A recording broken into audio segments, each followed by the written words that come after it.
अभिमन्यु रोशनी के कहने पर एडवोकेट एस के वर्मा के बारे में पता करने की कोशिश करता है। वह अपने जितने सोर्सेज का यूज़ कर सकता था वह कर रहा होता है। काफ़ी लोगों से पूछता है और अपने एडवोकेट से भी बात करता है कि वह उनके बारे में पता करें, लेकिन सिर्फ नाम से पता करना पॉसिबल नहीं हो पा रहा था और रोशनी को उनके बारे में और ज़्यादा कुछ पता नहीं होता है। 2 दिन और बीत जाते हैं। अभिमन्यु एक बार भी अपने घर नहीं गया होता है। वह काफ़ी थका हुआ और थोड़ा बीमार सा लग रहा होता है। उसका दिल ये इजाज़त नहीं दे रहा होता है कि वह वहाँ से चला जाए। बार बार उसे उस रात को डॉक्टर का किया हुआ बिहेवियर याद आने लगता है और वह चाह कर भी वहाँ से नहीं जा पा रहा होता है। वह रोशनी के रूम के बाहर आंखें बंद किए हुए बेंच पर बैठा होता है। तभी कोई उसके कंधे पर हाथ रखता है। वो आंखें खोल कर देखता है तो वो नर्स वहाँ पर होती है जो अक्सर उसको जानबूझकर छोटी छोटी बातों पर चिढ़ाती है। अभी कुछ बोलता नहीं, बस उनके चेहरे पर देख रहा होता है। नर्स कहती है, 2 दिन से कहीं गए भी नहीं हो, कुछ ठीक से खा पी भी नहीं रहे हो, यहाँ रहने पर चिढ़ भी रहे हो और यहाँ से जा भी नहीं रहे हो। क्या यहीं रहने का इरादा है? नहीं, यहाँ रहने का इरादा तो नहीं है, लेकिन मुझे ना आप लोगों पर भरोसा नहीं है। उस रात आपकी डॉक्टर ने कहा था कि अगर पेपर साइन नहीं किया तो वह उसको उसी हालत में वापस से मेरी गाड़ी में रखवा देंगे। तो आपको लगता है कि मैं यहाँ पर किसी के भरोसा करके चला जाऊँ? मैं मानता हूँ इस बात को, मेरा उनसे कोई रिश्ता नहीं है, लेकिन इंसानियत भी कुछ होती है।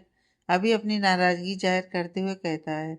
नर्स कहती है, मैं समझ सकती हूँ, लेकिन मैं वादा करती हूँ कि मैं उसका ध्यान रखूँगी।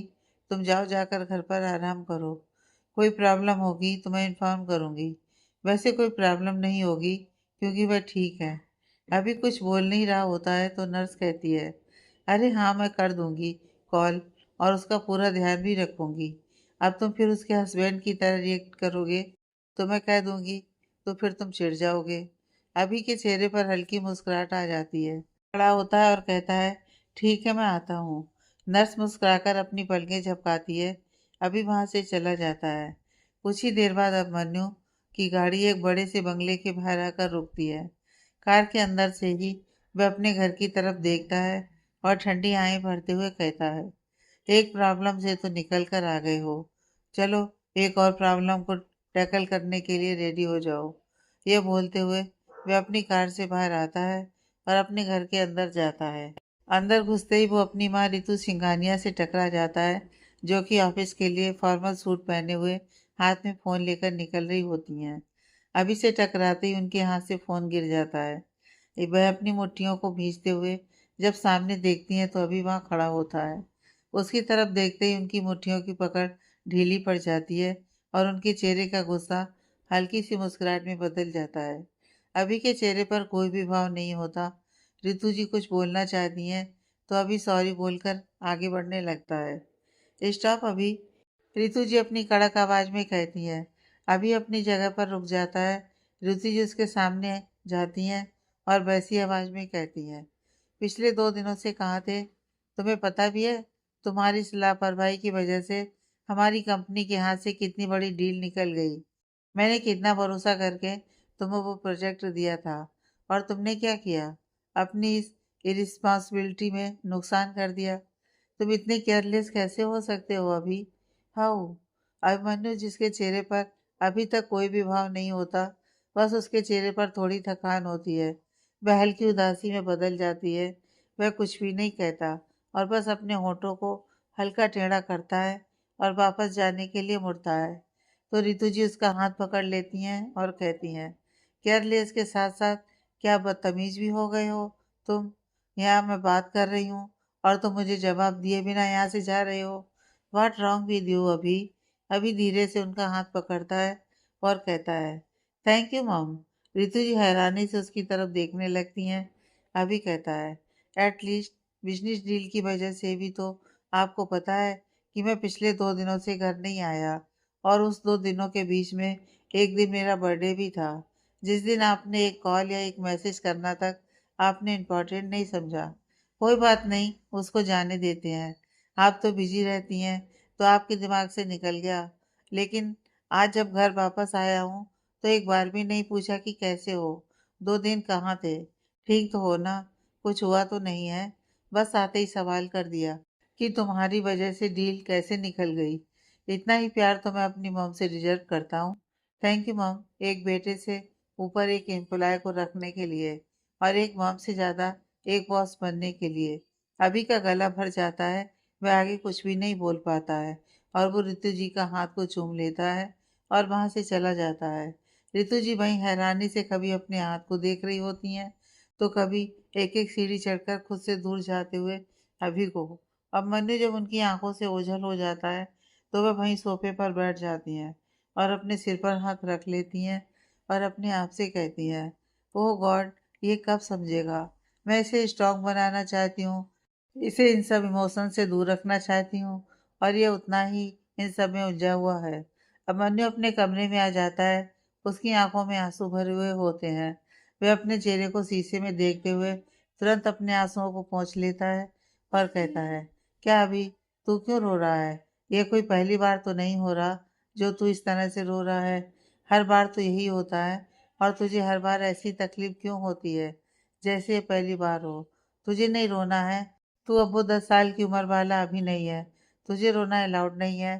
फिर भी वह अपने आंसुओं पर कंट्रोल नहीं कर पाता, तो वह अपने चेहरे पर हाथ रख लेता है और फिर तुरंत ही अपने चेहरे से हाथ हटाता है और अपने आंसुओं को अपने दोनों हाथों से पोंछता है और शीशे में खुद को देखते हुए कहता है, अभी इनफ इज इनफ, बस बहुत हो गया। अब कोई ज़रूरत नहीं है रोने की, क्योंकि किसी को तेरी कोई परवाह नहीं है, किसी को भी नहीं। ये बोलते ही उसका चेहरा सख्त हो जाता है। रोशनी का बच्चा बिल्कुल ठीक होता है, तो डॉक्टर उसे रोशनी के पास लाने की इजाज़त दे देते हैं। नर्स बच्चे को लेकर रोशनी के पास आती है और उसे उसकी गोद में देती है। अपने बच्चे को देखते ही रोशनी की आंखों से आंसू बहने लगते हैं। वह उसे अपने हाथ में लेकर अपने सीने से लगा लेती है और काफ़ी देर तक उसे ऐसे ही लगाए रखती है। फिर उसे अपनी गोद में रख लेती है और प्यार से उसके चेहरे को निहार रही होती है। नर्स उसके पास आकर कहती है, बहुत प्यारा है ना? रोशनी बिना अपने बच्चे की तरफ से नज़र हटाए हुए ही अपना सिर हाँ में हिलाती है। नर्स कहती है, वैसे सच कहूँ तो ये तुम्हारे पर तो गया नहीं है, ज़रूर तुम्हारे पति पर गया होगा। तुम्हारे पति ऐसे ही दिखते हैं ना? हाँ, ज़रूर ऐसे ही दिखते होंगे। रोशनी के चेहरे की मुस्कुराहट तुरंत ही गायब हो जाती है। वह वहाँ बिछी चादर को एक हाथ से मजबूती से पकड़ लेती है। उसके दिमाग में एक ही पल में जैसे वरुण से मिलना, उससे शादी करना, उसका झूठा प्यार, झूठी केयर, उसका धोखा, सब कुछ किसी रील की तरह एक एक करके आने लगता है। वह चिल्लाती हुई कहती है, नहीं, ये मेरा बच्चा है, सिर्फ और सिर्फ मेरा बच्चा। और वह उसे टाइटली सीने से लगा लेती है। वो इतना टाइट से पकड़ती है कि वह बच्चा तेज तेज रोने लगता है, लेकिन रोशनी जैसे अपने आपे में ही नहीं होती है। वह नर्स लगभग खींचते हुए बच्चे को उसके हाथ से लेती है और नाराजगी से कहती है, क्या हो गया है तुम्हें? तुम्हारा ध्यान कहाँ है? तुमने इसे इतने मजबूती से क्यों पकड़ लिया? देखो छोटा सा बच्चा कितना तेज तेज रो रहा है। उसके रोने की आवाज़ अब रोशनी को भी परेशान करने लगी। वह कहती है, मुझे माफ़ कर दीजिए, मैंने अपने बच्चे को रुला दिया। नर्स कहती है, कोई बात नहीं, तुम आराम करो, मैं इसे शांत करवाती हूँ। रोशनी अपना हाथ नर्स के सामने की तरफ करते हुए कहती है, मुझे दीजिए ना, मैं वापस अपने बच्चे को शांत करवा दूंगी। नर्स कहती है, नहीं, इस वक्त तुम्हें आराम की ज़रूरत है, मैं इसे शांत करती हूँ, तुम आराम करो। रोशनी लेट जाती है, उसकी आंखों से आंसू बहने लगते हैं। वह अपने आप से धीरे से कहती है, इस बच्चे पर और किसी का हक नहीं है। ये बच्चा सिर्फ और सिर्फ मेरा है और मेरा ही रहेगा। इसे कोई मुझसे दूर नहीं कर सकता, कभी भी नहीं कर सकता। मैं नहीं करने दूंगी। वरुण को जब रोशनी के बारे में कहीं से कुछ पता नहीं चलता, तो वह सुनीता को कॉल करता है और कहता है, कहीं ऐसा तो नहीं कि तुम लोग झूठ बोल रहे हो और वो रोशनी तुम्हारे पास ही आई हो? क्योंकि मैंने हर जगह पता करवा लिया, लेकिन उसके बारे में कुछ भी पता नहीं चल पा रहा है। 2 दिन से ज़्यादा का समय बीत गया है और अभी तक वह तुम्हारे पास ना गई हो, ऐसा तो हो ही नहीं सकता। सुनीता कहती है, अगर आपको भरोसा नहीं है तो यहाँ आकर देख लीजिए, ऐसा कुछ नहीं है, वह मेरे पास नहीं आई है। वरुण कहता है, तुम्हारे पास नहीं आई है तो वह जो तुम्हारी पड़ोसी थी, जिसके पास हमेशा रोशनी जाती थी, क्या नाम था उसका? कुछ तो उसने बताया था। नेहा, सुनीता कहती है, हाँ जो भी हो उससे पता करो। हो सकता है कि वह उसके पास ही हो और तुम्हें पता ना हो। वरुण कहता है। सुनीता कहती है, हमारा छोटा सा मोहल्ला है। आपके माइल जितना घर तो नहीं है जिसमें वो हो और पता ना चले। वरुण कहता है, जितना कहा है उतना करो। चुपचाप से पता करो कि कहीं वह उन लोगों के पास तो नहीं है, और अगर नहीं आई हो तो कहीं उसने उन लोगों से कांटेक्ट तो नहीं किया है। सुनीता कहती है, ठीक है, मैं पता करवाती हूँ। अभिमन्यु अपने बिस्तर पर अपने आधे शरीर को लटकाए हुए लेटा हुआ होता है। उसकी आंखें बंद होती हैं और वो हल्की नींद में होता है।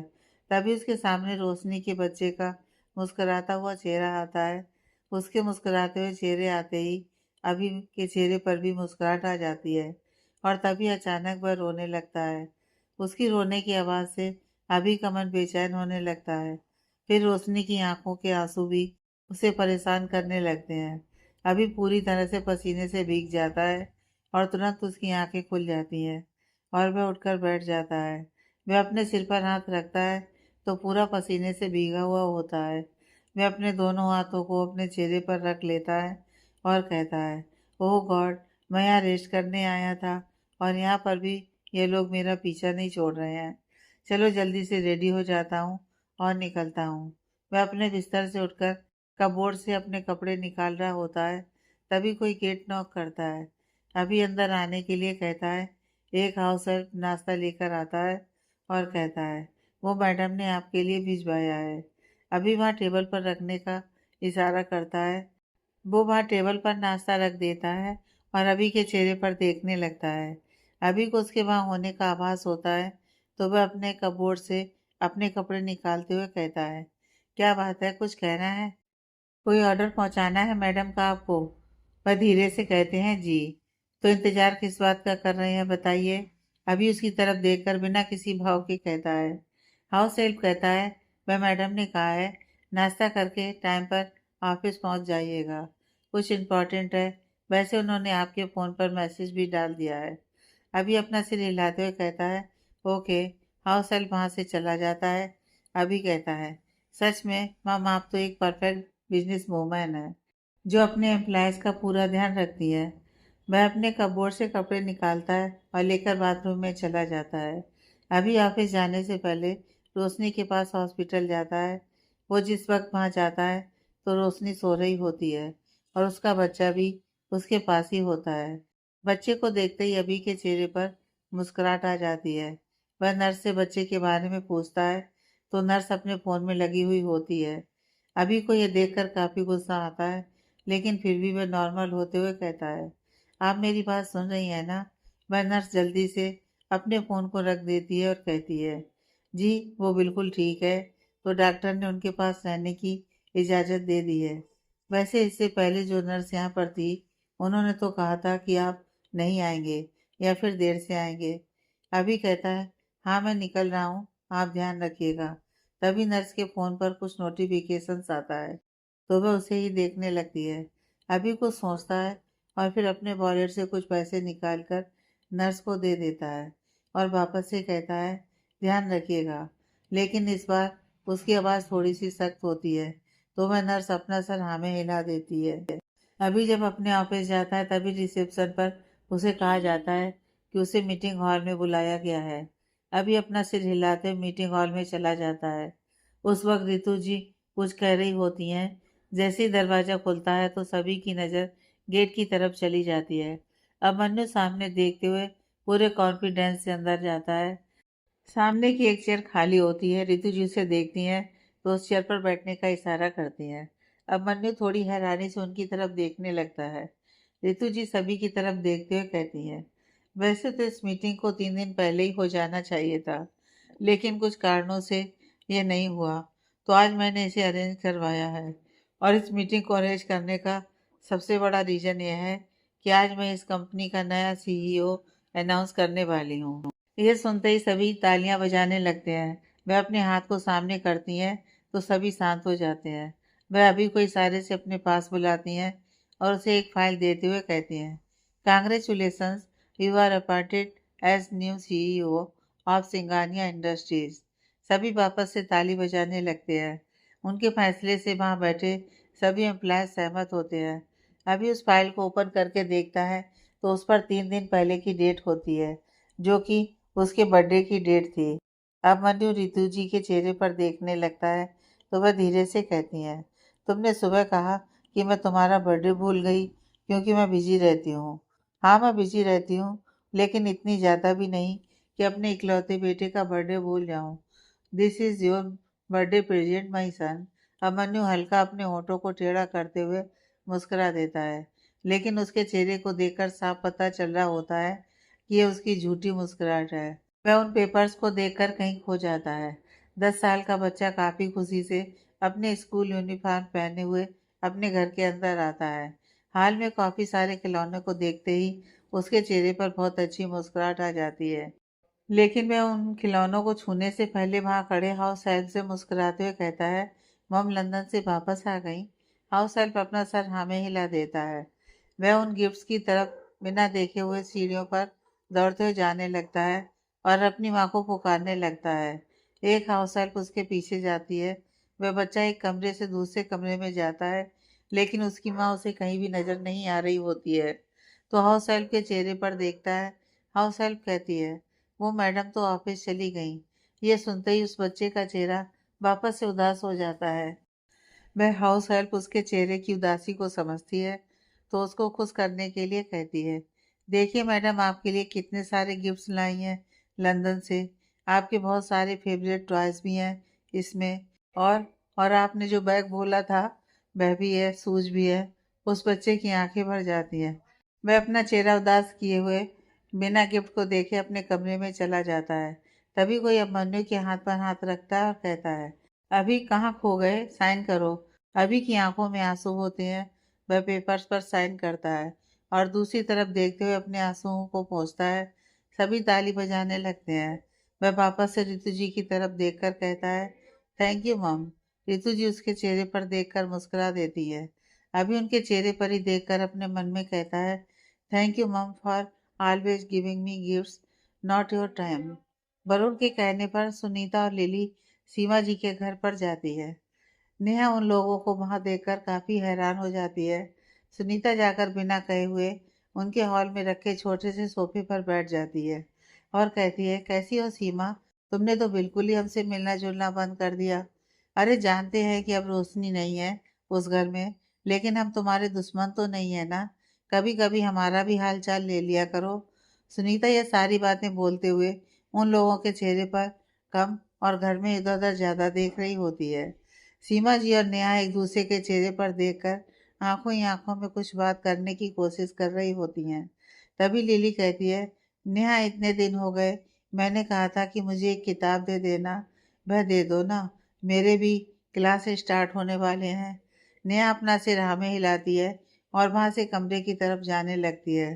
तो लिली कहती है, चलो मैं भी चलती हूँ, देख लूंगी, कुछ काम की किताबें और होंगी तो ले लूंगी। जाओ ना। नेहा कुछ कहती उससे पहले ही सुनीता कहती है, हाँ हाँ, अच्छा ही है, नेहा तुमसे बड़ी है, तुम्हारी थोड़ी पढ़ाई में मदद भी कर देगी। जाओ जाओ नेहा, इसको ले जाओ, कुछ किताबें दे दो। नेहा अपना सिर हाँ में हिला देती है। लिली उसके साथ उसके कमरे में आ जाती है। उसकी किताबों को देखते हुए लिली कहती है, वैसे तुम तो रोशनी को बहुत याद करती होगी ना। दोनों काफी साथ में रहते थे, खुश रहते थे, हर जगह जाते थे, बातें करते थे, क्यों? नेहा कुछ भी नहीं बोलती, बस अपना सर हाँ में हिला देती है। लिली अभी भी इधर उधर देख रही होती है। नेहा कहती है, क्या हुआ, इधर उधर क्या देख रही हो, कुछ चाहिए क्या तुम्हें? लिली कहती है, नहीं, बहुत दिनों बाद आई हूँ तुम्हारे घर पर, तो बस वही देख रही हूँ। कमरा तुम्हारा काफी सुंदर है। वैसे तुम्हारे घर में और भी कमरे भी तो है ना? हाँ है, तो क्यों? इस बार नेहा थोड़े फ्रस्ट्रेशन से कहती है। लिली कहती है, तो कौन कौन रहते हैं तुम्हारे घर में? नेहा को उसकी बातें हैरान कर रही होती हैं, क्योंकि ना तो लिली कभी उससे इस तरह से बातें करती है और ना इतना अपनापन दिखाती है। ये दोनों तो पड़ोसी हैं, फिर भी ये सवाल क्यों पूछ रही है? उसको समझ में नहीं आता। नेहा कुछ सवालिया निगाहों से उसकी तरफ देख रही होती है। लिली कहती है, नहीं मतलब कि तुम्हारा भाई तो यहाँ नहीं रहता है ना, तो तुम रहती हो, तुम्हारी माँ रहती हैं और बापू रहते हैं, है ना? नेहा कहती है, क्यों, तुम्हारे घर में कोई और भी रहता है इसके अलावा क्या? लिली कहती है, नहीं, बस कभी कभी रोशनी की मुझे बहुत याद आती है। तो तुम भी तो उसी की तरह हो ना मेरे लिए। नेहा को अब उसके इस बिहेवियर से, एक्स्ट्रा स्वीट होकर बातें करने से चिढ़ मचने लगती है, क्योंकि वह लिली को बहुत अच्छे तरीके से जानती है। वह बिना किसी मतलब के किसी से बात नहीं करती, और आज वो रोशनी को याद कर रही है, उसे जिसे देखकर दोनों माँ बेटी हमेशा बुराई ही करती हैं। नेहा कहती है, चलो तुमने किताब ले ली ना, इतनी पढ़ लो तो फिर और दूंगी। लिली अपना सर हाँ में हिला देती है। वह किताबों को लेकर जाती है तो सुनीता इशारे से उससे कुछ पूछती है, तो लिली अपना चेहरा बनाते हुए नामे सिर हिला देती है। सुनीता भी अपना चेहरा बना लेती है और खड़ी हो जाती है और कहती है, चलो सीमा बहन, मैं फिर आती हूँ। अब किताबें ली हैं तो पढ़ भी लेना। वो लिली की तरफ अपना चेहरा बनाकर बोलती हैं। यह बोलकर वह लिली का हाथ पकड़कर वहां से चली जाती हैं। सीमा जी और नेहा दोनों हैरानी से एक दूसरे की तरफ देख रही होती हैं। नेहा कहती है, माँ ये लोग क्यों आए थे? मुझे तो कुछ समझ ही नहीं आया। आपसे कुछ बात कर रही थी क्या? सीमा जी कहती हैं, हाँ पता नहीं, रोशनी को लेकर ही बात कर रही थी। ऐसा लग रहा था जैसे रोशनी के बारे में मुझसे कुछ जानना चाह रही थी। नेहा कहती है, हाँ वह लिली भी इधर उधर ताका झाकी कर रही थी और कह रही थी कि तुम्हारे घर में कौन कौन रहते हैं। शिवा जी कहती हैं, दोनों माँ बेटी पागल ही हैं बिल्कुल, कभी भी कुछ भी करती हैं। छोड़ो, इनके बारे में ज़्यादा कुछ सोचने की ज़रूरत नहीं है। नेहा अपना सिर हमें हिला देती है। रोशनी को अस्पताल में बहुत ही ज़्यादा घबराहट हो रही होती है। आज पूरे दिन अभिमन्यु भी नहीं आया होता है तो उसे बहुत अकेलापन लग रहा होता है। ऊपर से उसे यह डर भी होता है कि कहीं अगर वरुण और शेफाली को उसके बारे में पता चल गया तो वह उससे उसके बच्चे को छीन लेंगे।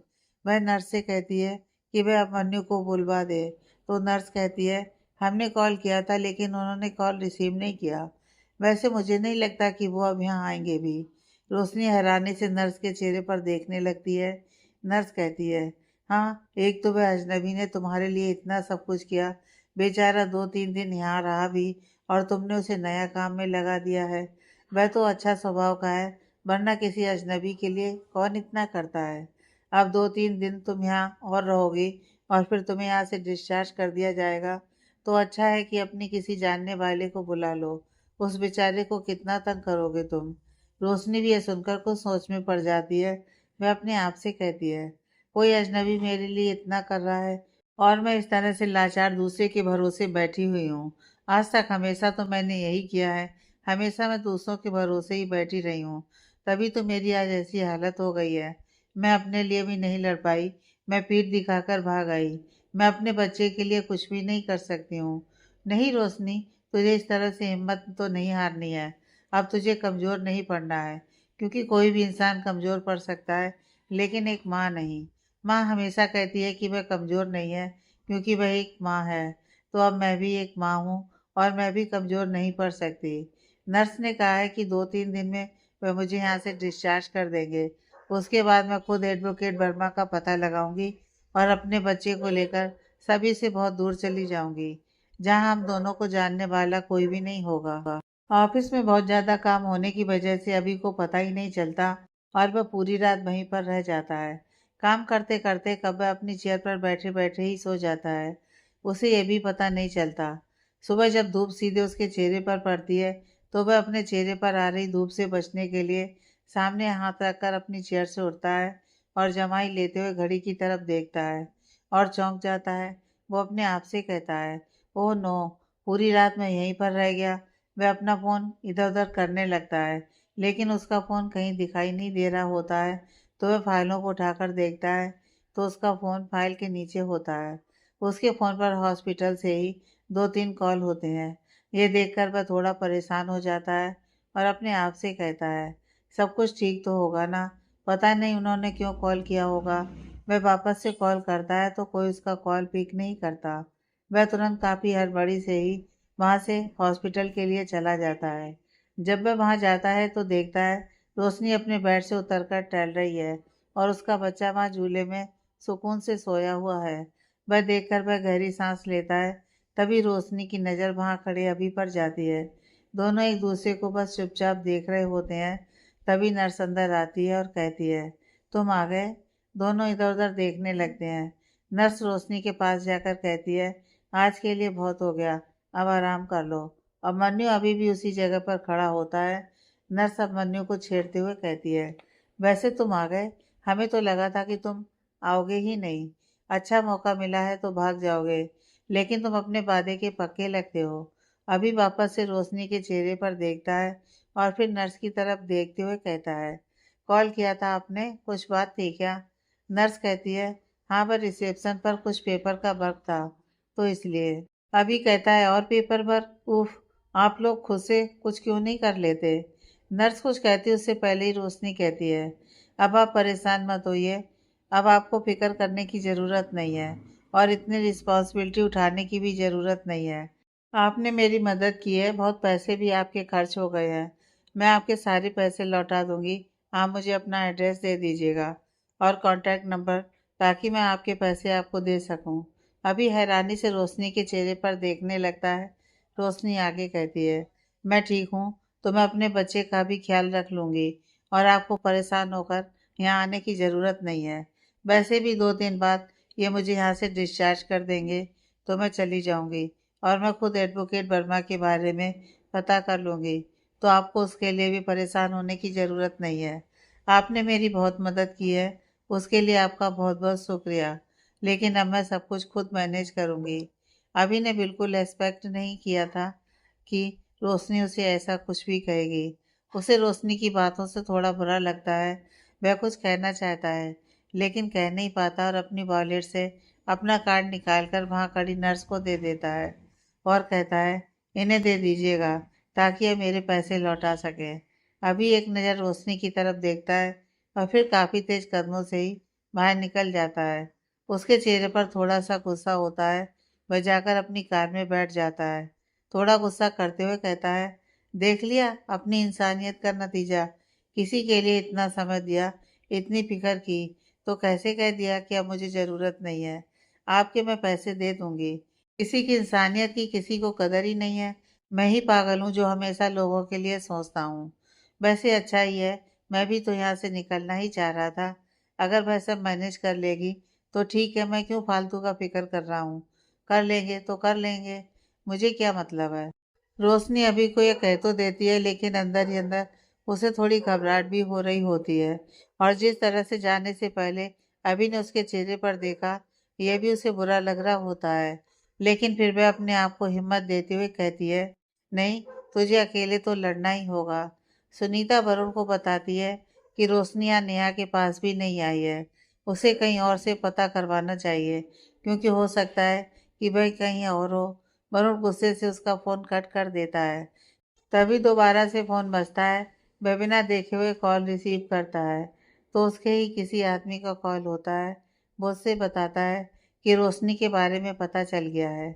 ये सुनते ही उसका चेहरा खिल जाता है। वरुण को जब अपने किसी आदमी से पता चलता है कि उसे रोशनी के बारे में मालूम चल गया है, तो वह तुरंत वहाँ से उस जगह के लिए निकलने लगता है। उसी वक्त शेफाली वहाँ पर आ जाती है।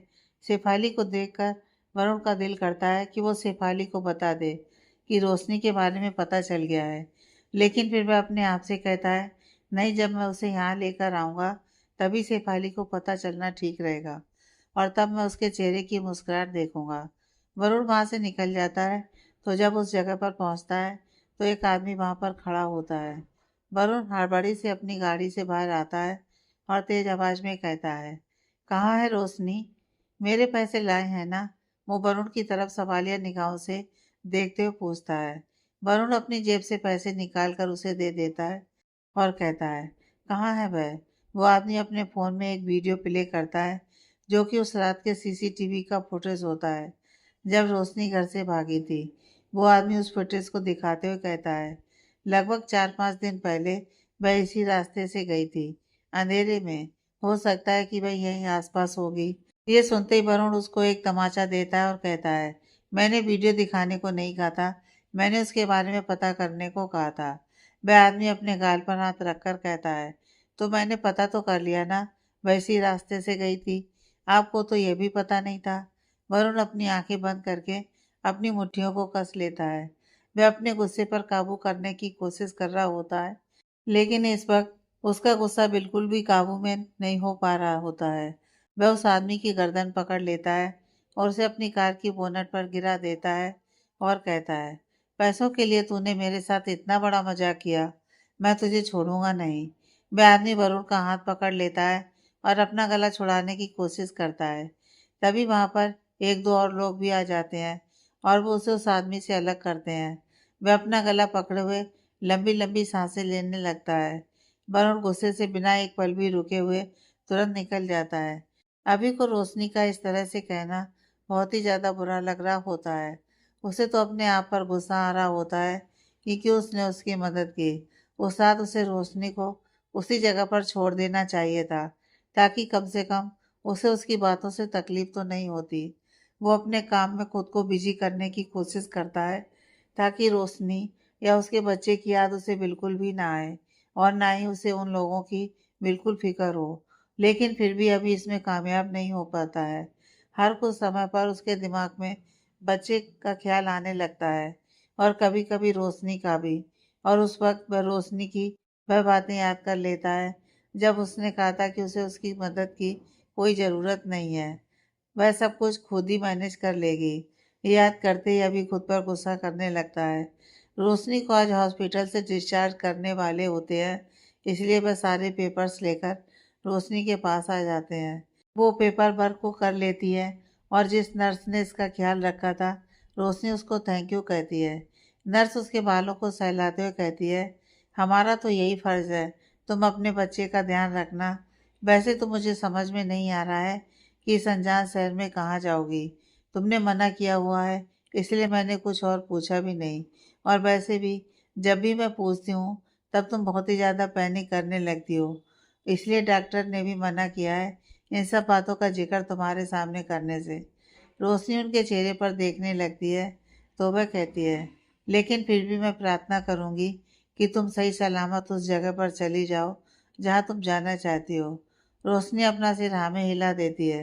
रोशनी को डिस्चार्ज करने से पहले डॉक्टर एक बार और उसका चेकअप करने वाली होती है, इसलिए रोशनी वहाँ पर रुकी होती है क्योंकि डॉक्टर को आने में थोड़ा समय होता है।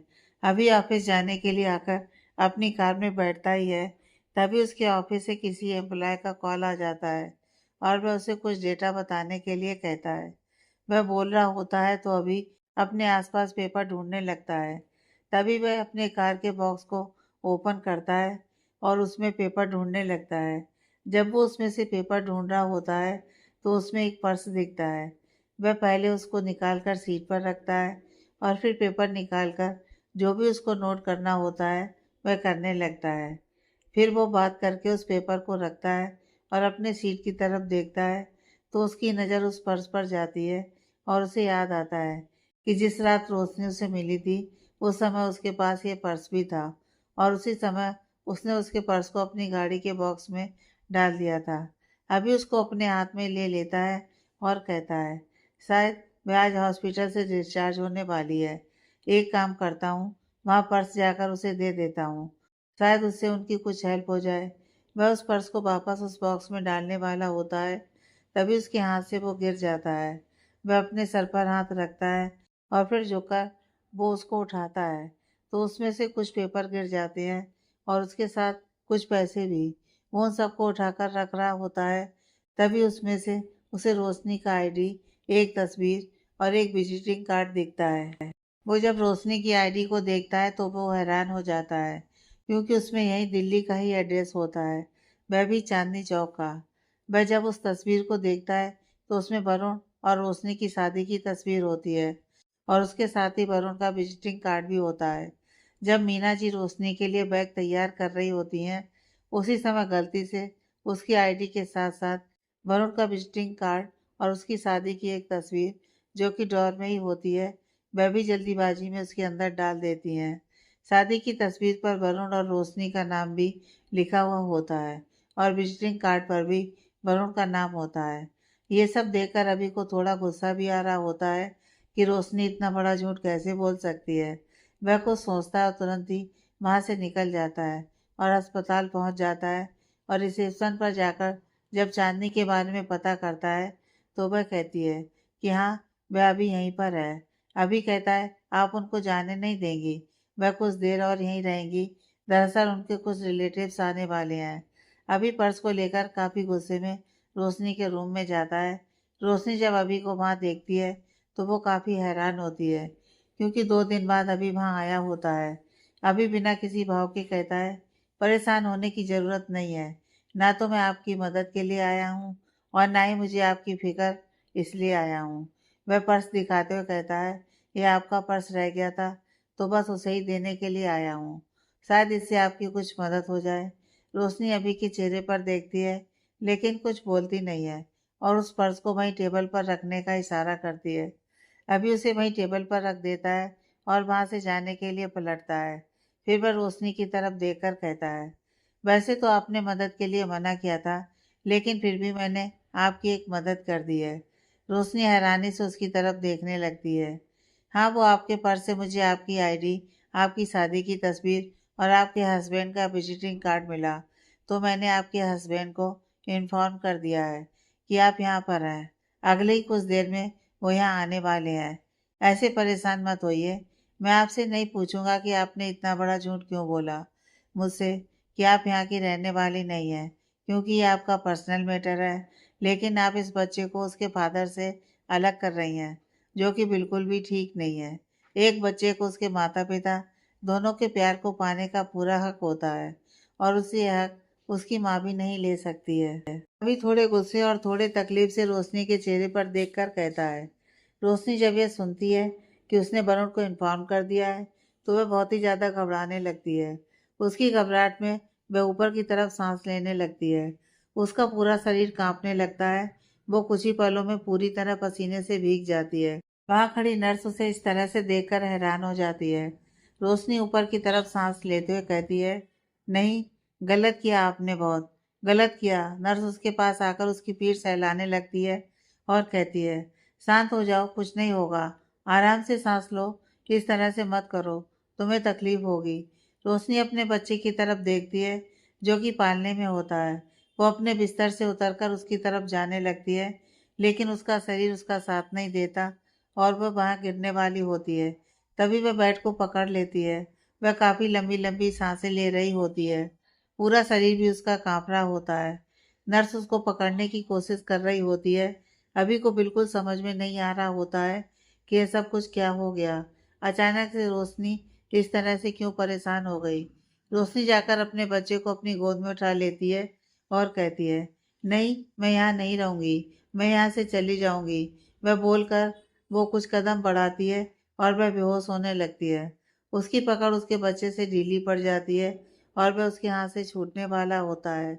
अभी तुरंत आगे आकर एक हाथ से उसके बच्चे को पकड़ता है और दूसरे हाथ से बेहोश हो रही रोशनी को।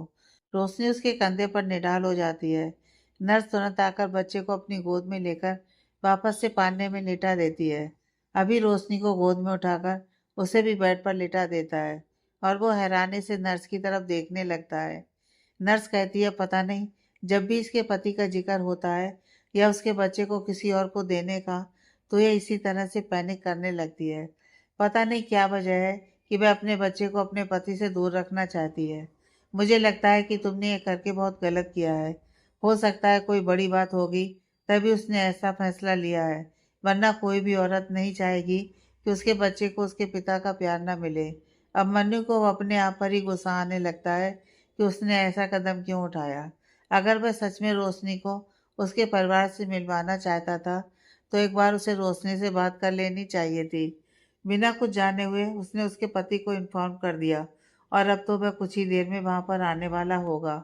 वरुण को जब अभी का कॉल आता है और वह बताता है कि रोशनी हॉस्पिटल में है और उसके पर्स से उसका विजिटिंग कार्ड मिला है, तो ये सुनकर वरुण इस बात से कंफर्म हो जाता है कि अब वह रोशनी तक पहुंच जाएगा और वह बिना एक पल भी गंवाए हुए हॉस्पिटल पहुंचता है। उसके चेहरे पर एक अलग ही चमक होती है, ऐसी चमक जो उसे उसकी जीत को बयान कर रही होती है। वह हॉस्पिटल के रिसेप्शन पर जाकर रोशनी के बारे में पूछता है तो रिसेप्शनिस्ट उसे उसका रूम बता देती है।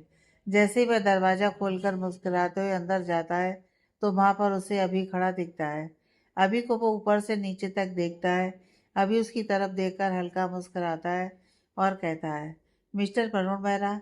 वरुण अपना सर हाँ में हिलाता है और धीरे कदमों से अभी की तरफ जाता है।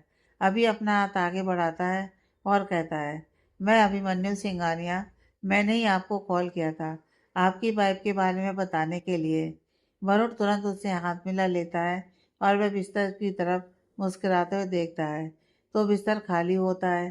तभी वह पालने की तरफ देखता है तो पालना भी खाली होता है। उसके चेहरे की चमक अचानक से खत्म हो जाती है। वह अपने जबड़े को कसते हुए कहता है, लेकिन यहाँ पर तो कोई भी नहीं है। अभी उसके हाथ को छोड़ देता है और कहता है, हाँ यहाँ पर कोई नहीं है। एक्चुअली आपकी वाइफ मुझे कुछ दिन पहले मिली थी और उनका यह पर्स मेरे पास रह गया था, तो आज ये मुझे मिला तो मैंने कॉल किया था। मैंने आपको बताया था ना, लेकिन मैं यहाँ पर आया तो वह यहाँ से जा चुकी हैं। हो सकता है कि वह घर गई होंगी। वैसे मुझे ये बात जानकर हैरानी हो रही है कि उन्होंने आपको अभी तक इन्फॉर्म क्यों नहीं किया। यह सुनते ही वरुण के चेहरे पर हैरानी आ जाती है। वह अपनी नज़रों को उसकी तरफ से हटाते हुए कहता है, एक्चुअली मैं यहाँ शहर में था ही नहीं। मैं अपने बिजनेस के काम से बाहर गया हुआ था, तो वो ये बात जानती थी और मैं परेशान ना हो जाऊं, इसलिए उसने मुझे कॉल नहीं करवाया। वैसे थैंक यू, आपने मुझे इन्फॉर्म किया। अभी अपना सर हाँ में हिला देता है। वरुण अपनी मुट्ठियों को भींचते हुए वहां से चला जाता है। अभी को उसके चेहरे के भाव देख कर ही समझ में आ जाता है कि जरूर कुछ ना कुछ बात तो है जो उसने सच नहीं बोला। और अगर ये अपनी वाइफ से इतना ही प्यार करता है तो उसने एक बार भी उसका हाल नहीं पूछा और ना ही अपनी वाइफ का यह पर्स लेकर गया। कुछ ना कुछ प्रॉब्लम तो है, तभी तो वह अपने बच्चे को उसके फादर से दूर रखना चाहती है। रोशनी की ऐसी हालत देखकर अभी को खुद पर गुस्सा आने लगता है कि उसने ऐसा क्यों किया। वरुण वहां पहुंचने वाला होता है, इसलिए वह नर्स से बात करके ठीक उसके बगल वाले रूम में रोशनी को शिफ्ट करवा देता है। वरुण के जाते ही अभी भी उस जगह पर जाता है तो रोशनी अभी भी बेहोश होती है। अभी नर्स से पूछता है, वह ठीक तो है ना। नर्स कहती है, हाँ परेशान होने की बात नहीं है, आप उनके पास ही रुकिए, मैं आती हूँ। नर्स वहाँ से चली जाती है। बेहोशी की हालत में भी चांदनी को ऐसा लगता है जैसे कि वरुण उसके पास आकर उसके बच्चे को उससे छीन रहा है। वह पूरी तरह से बेचैन होने लगती है और उसकी आंखें खुल जाती हैं। वह रोते हुए कहती है, नहीं मैं अपने बच्चे को किसी को नहीं ले जाने दूंगी, नहीं ले जाने दूंगी। वह बच्चा सिर्फ मेरा है, वह सिर्फ और सिर्फ मेरा है। अभी तुरंत उसके पास जाकर उसकी बगल में बैठ जाता है और उसका हाथ पकड़ लेता है। रोशनी अभी भी बस यही बातें दोहराई जा रही होती है। वो अभी के चेहरे पर देखती है और वापस से बेहोश हो जाती है। अभी उसको संभाल कर आराम से लेटा देता है और उसके ऊपर चादर डाल देता है। उसे रोशनी की ऐसी हालत देखकर बहुत बुरा लग रहा होता है। वह अपने आप से कहता है, नहीं मैं इसको इस हालत में तो अकेला नहीं छोड़ सकता। वैसे भी इस वक्त ये अपना ख्याल तो रख नहीं पा रही है, ये इस मासूम से बच्चे का ख्याल कैसे रखेगी। एक बार इनको होश आ जाए और मैं सारी बातें क्लियर पता कर लूँगा, क्योंकि जब तक मैं इनको और इनके बच्चे को सही जगह पर नहीं पहुँचा दूँ, तब तक मुझे भी सुकून नहीं आएगा। और अब जब मुझे ये पता चल चुका है कि जिस जगह पर ये सबसे सुरक्षित थी, अपने हस्बैंड के पास, वही जगह उनके लिए सुरक्षित नहीं है। वरुण जब हॉस्पिटल जाता है और उसे रोशनी के बारे में कुछ पता नहीं चलता, तो वह गुस्से से बौखला जाता है। वह अपनी कार के पास खड़ा होता है और गुस्से से अपनी कार पर मुक्का मारता है और कहता है, इस लड़की को तो मैं कमज़ोर समझ रहा था, लेकिन इसने मुझे परेशान करके रख दिया है। मेरे आने से पहले ही निकल गई है, लेकिन कब तक भागेगी और कहाँ तक भागेगी, जल्दी मेरी पकड़ में आ ही जाएगी। वह तुरंत अपनी कार में बैठ जाता है। वह अपनी कार को स्टार्ट करता ही है, तभी उसके दिमाग में कुछ बातें आने लगती हैं। वह अपने आप को थोड़ा शांत करता है और कहता है, एक मिनट, जब मैं रिसेप्शन पर गया और मैंने रोशनी के बारे में पूछा, तो उन्होंने मुझे उसका रूम बता दिया। इसका मतलब कि वह वहाँ से नहीं गई थी। मैं कमरे में गया तो मुझे वह लड़का दिखा। वहाँ बेड के पास रोशनी का स्लीपर था। बगल वाले टेबल पर दवाइयाँ रखी हुई थीं। सोफे पर कुछ सामान रखे हुए थे। इसका मतलब रोशनी वहाँ से नहीं निकली थी। वरुण का चेहरा सख्त हो जाता है। उसने मुझसे झूठ बोला, लेकिन वह मुझसे झूठ क्यों बोलेगा? नहीं, कुछ भी हो सकता है। हो सकता है उस रोशनी ने उसे सच्चाई बता दी होगी और इसलिए उस लड़के ने उसकी मदद की। मुझे उसने बेवकूफ़ बनाया। वह गुस्से से चिल्लाते हुए अपनी स्टीयरिंग पर मुक्का मारता है और फिर अपनी कार से बाहर आते हुए हल्की मुस्कुराहट से कहता है, ओह तो यह रोशनी इतनी होशियार हो गई है कि मुझे बेवकूफ़ बनाने की कोशिश कर रही है। लेकिन ये क्यों भूल जाती है कि जितना वह सोचती है उससे ज़्यादा मैं कर चुका होता हूँ। रोशनी, आ रहा हूँ मैं तुम्हारे पास, तुम्हारे हर किए की सज़ा देना।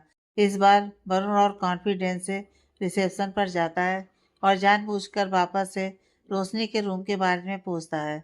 तो वह रिसेप्शनिस्ट थोड़ी हैरानी से उसके चेहरे पर देखने लगती है और कहती है, अभी तो आप थोड़ी देर पहले पूछ कर गए थे। वरुण कहता है, हाँ, तो मैं फिर से पूछ रहा हूँ, मेरे दिमाग से निकल गया, फिर से बता दीजिए। रिसेप्शनिस्ट अपना चेहरा बनाते हुए उसे रूम नंबर बता देती है। वरुण मुस्कुराते हुए अपने आप से कहता है, उस वक्त तुम मुझसे छुप गई थी, लेकिन अब नहीं छुप पाओगी। अभिमन्यु रोशनी के पास ही बैठा हुआ होता है, तभी उसके ऑफिस से कॉल आता है। वह रोशनी के चेहरे पर देखता है और फिर अपना फ़ोन लेकर बाहर बात करने के लिए चला जाता है। उसके जाने के तुरंत बाद ही रोशनी को होश आ जाता है।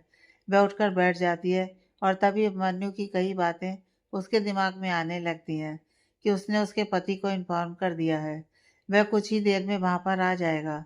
वह घबराने लगती है, लेकिन फिर हिम्मत करके वह कहती है, नहीं, अब मैं यहाँ पर नहीं रुकूंगी, वरना वरुण आएगा और वह मुझे मेरे बच्चे से दूर कर देगा। वह अपने बिस्तर पर देखती है तो उसका बच्चा वहीं पर होता है। वह उसे अपनी गोद में ले लेती है और तुरंत अपने रूम से बाहर निकल जाती है। वह जब वहाँ से कुछ आगे बढ़ती है तभी उसे वरुण दिख जाता है। रोशनी की आंखें भर जाती हैं। वह अपना चेहरा दूसरी तरफ कर लेती है। वरुण ठीक उसकी बगल से निकल जाता है। रोशनी अपने बच्चे को गोद में लिए हुए अपनी मुट्ठियां भींच लेती है। वह बर्दाश्त करने की पूरी कोशिश कर रही होती है, लेकिन फिर भी उसकी आंखों से आंसू निकल ही जाते हैं और वरुण के उसके बगल से गुजरते ही रोशनी एक पल भी नहीं गंवाती और काफ़ी तेज कदमों से वह अस्पताल से बाहर निकल जाती है। वरुण पूरे कॉन्फिडेंस से रोशनी के रूम में जाता है। उसे लगता है कि रोशनी इस बार तो वहीं पर होगी, लेकिन पूरा रूम खाली होता है। वह अगल बगल भी देखता है, लेकिन वहाँ भी वह नहीं होती।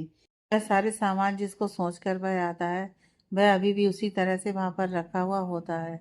एक नर्स उसको अंदर जाते हुए देख लेती है। वह उसके पीछे आती है और कहती है, कौन है आप और यहाँ क्या कर रहे हैं? वरुण कहता है, वह यहाँ की पेशेंट थी, वह कहाँ गई? हो सकता है डॉक्टर के पास गई होगी, डॉक्टर ने उसके चेकअप के लिए कहा हुआ था। आप उनके रिलेटिव हैं? नर्स काफ़ी नॉर्मल आवाज़ में पूछती है। वरुण अपना सर हाँ में हिलाता है। नर्स कहती है, तो ठीक है, आप वेट कर लीजिए, उनको गए हुए काफ़ी समय हो गया है, अब आ ही जाएंगी। वरुण कहता है, नहीं, आप बता दीजिए कि डॉक्टर का केबिन कहाँ है, मैं डॉक्टर से मिल भी लूँगा। नर्स उसे डॉक्टर के बारे में बता देती है तो वह वहाँ से डॉक्टर की केबिन की तरफ चला जाता है। अभी जब अपना कॉल अटेंड करके वापस रूम में आता है और जब कमरे में रोशनी और उसके बच्चे को नहीं देखता है तो वह काफ़ी परेशान हो जाता है। वह इधर उधर देखने लगता है, लेकिन रोशनी का उसे कोई पता नहीं चलता। वो परेशान सा उस रूम में जाता है जिसमें पहले रोशनी थी, तो वहाँ भी रोशनी नहीं होती, लेकिन वहाँ पर वही नर्स होती है। वह नर्स जब अभिमन्यु को देखती है तो कहती है, आप भी इसी पेशेंट को ढूंढ रहे हैं? अभिमन्यु हैरानी से कहते हैं, मैं भी, मतलब कोई और भी पूछ रहा था उनके बारे में। नर्स कहती है, हाँ, वह आपसे पहले भी एक जेंटलमैन आए थे, आपने क्या बताया, कहाँ है वह? अभिमन्यु थोड़ा परेशान होकर पूछता है। नर्स कहती है, वह काफ़ी देर से नहीं है इस कमरे में, तो हो सकता है डॉक्टर के पास गई होगी चेकअप के लिए। आप भी वहीं देख लीजिए या फिर यहाँ वेट कर लीजिए। वो वहाँ से चली जाती है। अभिमन्यु अपने आप से कहता है, ये शायद वरुण के बारे में कह रही थी, लेकिन वह तो चला गया था ना यहाँ से। नहीं, हो सकता है कि उसे शक हो गया हो, कहीं ऐसा तो नहीं कि वरुण को रोशनी के बारे में पता चल गया और वह उसे अपने साथ ले गया हो। लेकिन रोशनी तो बेहोश थी और वो उस हालत में रोशनी को यहाँ से नहीं ले जा सकता। क्या करूं मैं? वह परेशान सा इधर उधर देखने लगता है। फिर वह कहते हैं, नहीं, अगर वो लेकर भी गया होगा तो तुरंत नहीं निकला होगा, वह यहीं आसपास में ही होगा। मुझे देखना चाहिए कि वह कहाँ है। रोशनी घबराई हुई अपने बच्चे को अपने हाथ में मजबूती से पकड़े हुए अस्पताल से बाहर निकल जाती है, लेकिन अस्पताल के नीचे वह पार्किंग में आ जाती है। वहाँ से उसे कोई रास्ता ही नज़र नहीं आ रहा होता है। वरुण को वहाँ देखना ही उसके दिमाग में चल रहा होता है। उसे समझ में नहीं आता कि वह कहाँ जाए, किस तरह से अपने बच्चे को बचाए। तभी उसकी नज़र वहाँ खड़ी वरुण की कार पर जाती है। वो कार और नंबर जो कभी रोशनी की आंखें बेसब्री से इंतजार करती थीं। उसी को देखकर वह बहुत ज़्यादा घबराने लगती है। रोशनी को ऐसा लगता है जैसे उसका सर घूम रहा है। वह किसी तरह से अपने आप को संभाले रखने की कोशिश करती है। वो जिस कार के पास होती है उसके गेट के हैंडल को काफ़ी मजबूती से पकड़ लेती है। उसको पकड़ते ही वह खुल जाता है। रोशनी इतनी ज़्यादा घबराई होती है कि वह बिना कुछ सोचे समझे उस कार में जाकर बैठ जाती है और अपने बच्चे को अपनी गोद में लिटाकर गहरी गहरी सांसें लेने लगती है। वरुण डॉक्टर के पास जाता है तो डॉक्टर कहती है कि नहीं, मेरे पास तो वह नहीं आई है, आपको कोई गलतफहमी हुई होगी। वरुण अब वापस से गुस्से से भर जाता है क्योंकि बार बार उसे लगता है कि रोशनी के करीब पहुंच गया है, लेकिन उसे रोशनी के बारे में कुछ भी पता नहीं चल पाता है। वह वहाँ से गुस्से से निकल जाता है। अभी भी जब डॉक्टर के पास जाता है तो उससे भी वहीं पता चलता है कि रोशनी यहाँ पर नहीं आई है, लेकिन उससे पहले भी कोई उसके बारे में पता करने के लिए आया था। यह सुनकर अभी कहता है, इसका मतलब वरुण अभी भी रोशनी को ढूंढ रहा है और शायद रोशनी ने वरुण को देख लिया था, इसलिए वह यहाँ से निकल गई है। वो ये क्या कर रही है, अपने आप को और बच्चे को दोनों को खतरे में डाल रही है। अभी जब पार्किंग में आता है तो उसे किसी बच्चे की तेज तेज रोने की आवाज़ सुनाई देती है और बच्चे की रोने की आवाज़ से अभी की धड़कनें जैसे तेज होने लगती हैं। वह कहता है, ये तो उसके बच्चे की आवाज़ है। नहीं नहीं, सभी बच्चों की रोने की आवाज़ से एक जैसी होती है, लेकिन फिर भी आवाज़ कहाँ से आ रही है। वो अपनी चारों तरफ देखता है तो एक कार से बच्चे की रोने की आवाज़ आ रही होती है। कार का शीशा नीचे होता है, इसीलिए अब मन्नू रोशनी को देख लेता है। वो तेज कदमों से उसके पास जाता है और कार का दरवाज़ा खोलता है। उसका बच्चा बुरी तरह से रो रहा होता है और रोशनी बेहोश हुई होती है। अब मन्नू पहले बच्चे को गोद में लेता है और फिर उसे चुप कराने की कोशिश करने लगता है। काफ़ी मेहनत के बाद उसका बच्चा चुप हो जाता है। अभी तुरंत अपनी गाड़ी के पास जाता है और बच्चे को पीछे की सीट पर ले जाकर लेटा देता है। उसके बाद वह रोशनी के चेहरे को थपकी देते हुए उसे होश में लाने की कोशिश करता है, लेकिन रोशनी को होश नहीं आ रहा होता है। अब मनु उसे गोद में ले लेता है और अस्पताल के अंदर जाने की सोचता है। तभी वह थोड़ी दूरी से आ रहे वरुण को देख लेता है, जो कि किसी से फ़ोन पर बात कर रहा होता है। अभी तुरंत रोशनी को अपनी कार में ले जाकर लेटा देता है और वह उस नर्स को कॉल करता है जो कि उसके साथ इतने समय से थी। वह नर्स वहाँ पर आती है तो अभी कहता है, हमें लेकर अंदर जाना चाहिए। वह नर्स कहती है, नहीं, उसका पति उसे ढूंढ रहा है और उसने वहाँ पर कुछ वार्ड बॉयज़ को पैसे भी दिए हैं कि अगर रोशनी वहाँ दोबारा आए तो वह उसे इन्फॉर्म करें, और अगर हम अभी इसे लेकर जाएंगे तो वह तुरंत उसे इन्फॉर्म कर देगा और रोशनी के लिए ठीक नहीं रहेगा। तुम इसे लेकर यहाँ से चले जाओ। लेकिन मैं कहाँ लेकर जाऊँगा, और मुझे तो कुछ पता भी नहीं है इनके बारे में। अब मन्नू काफ़ी उदास चेहरे से कहता है, तुमने इसकी इतनी मदद की है, थोड़ी मदद और कर दो। ये एक बार ठीक हो जाए फिर सारी बातें पूछकर इसे सही जगह पर पहुंचा देना। किसी के लिए इतना तो तुम कर ही सकते हो, और उसके लिए अगर नहीं तो कम से कम उस मासूम से बच्चे के लिए कर दो प्लीज़। क्योंकि मैं इतना तो जानती हूँ कि अपने पति से बहुत डरती है और कुछ ना कुछ कारण तो है जिस वजह से इसकी ऐसी हालत हो गई है। तो प्लीज़ इसकी मदद कर दो। नर्स अभी को समझाते हुए कहती है। वो वहाँ से चली जाती है। अभी को कुछ समझ में नहीं आ रहा होता है कि वह क्या करे, क्योंकि ना तो वह रोशनी को छोड़ सकता था और ना ही वह उसे ले जा सकता था। उसके दिमाग में कई तरह की बातें आने लगती हैं। फिर वह अपने आप से कहता है, नहीं, मुझे इसकी मदद तो करनी होगी। वैसे भी ये इतनी तकलीफ में मेरी वजह से ही तो आई है। मैंने उसके पति को इन्फॉर्म कर दिया था और उसकी यह हालत हो गई।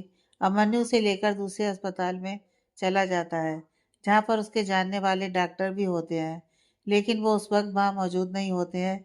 जब अभी इस तरह से बच्चे के साथ रोशनी को लेकर जाता है तो वहाँ के डॉक्टर रोशनी की मेडिकल फाइल्स भी मांगते हैं, जो कि नर्स लाकर अभी को दे चुकी होती है। तो वह सब कुछ दे देता है और कहता है, पेपर वर्क बाद में कीजिएगा, पहले इसे देख लीजिए। डॉक्टर कहती है, हाँ, आप परेशान मत होइए, हम इन्हें देख लेते हैं। मेडिकल फाइल देखनी ज़रूरी होती है, इसलिए हमने आपसे ये मांगा है। डॉक्टर इसका चेकअप करती है और कहती है, बहुत ज़्यादा स्ट्रेस की वजह से ये सब कुछ हो रहा है। अगर इसी तरह से सोचती रही ना तो ये उनके लिए बिल्कुल भी ठीक नहीं है, और इन सब समय में ऐसा होता ही है। आपको उनका ज़्यादा ध्यान रखने की ज़रूरत है। अभी चुपचाप से उनकी सारी बात सुन लेता है। रोशनी को जब होश आता है तो अभी वही उसके सामने ही बैठा हुआ होता है। वह उसके चेहरे पर देखकर कुछ बोलना चाहती है तो अभिमन्यु कहता है, परेशान होने की कोई बात नहीं है, तुम बिल्कुल सुरक्षित जगह पर हो, किसी की कोई टेंशन नहीं है, बच्चा भी बिल्कुल ठीक है और कोई इसे तुमसे दूर नहीं करेगा। रोशनी चुपचाप से अभिमन्यु के चेहरे को देख रही होती है। अभी कहता है, कुछ कहना चाहती हैं क्या? रोशनी कहती है, मुझे यहाँ से जाना है, मुझे मेरे बच्चे के साथ यहाँ से जाने दो प्लीज। कहाँ जाना है तुमको? तुम्हें पता भी है तुम्हारी हालत बिल्कुल भी ठीक नहीं है।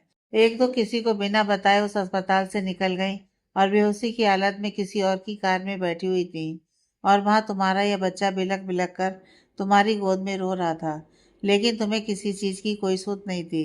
अपना ख्याल तो रख नहीं सकती, उसका ख्याल कैसे रखोगी? अभी काफ़ी गुस्से से बोलता है।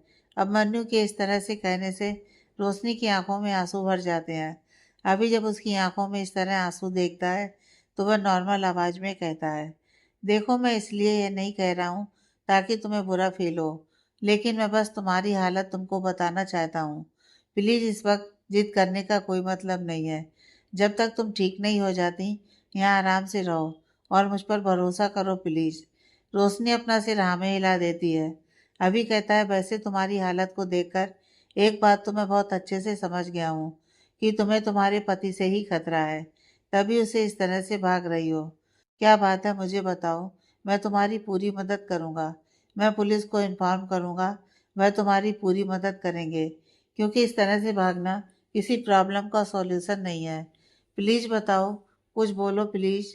रोशनी आंखों में आंसू लिए बस अभी के चेहरे को देख रही होती है। Next part.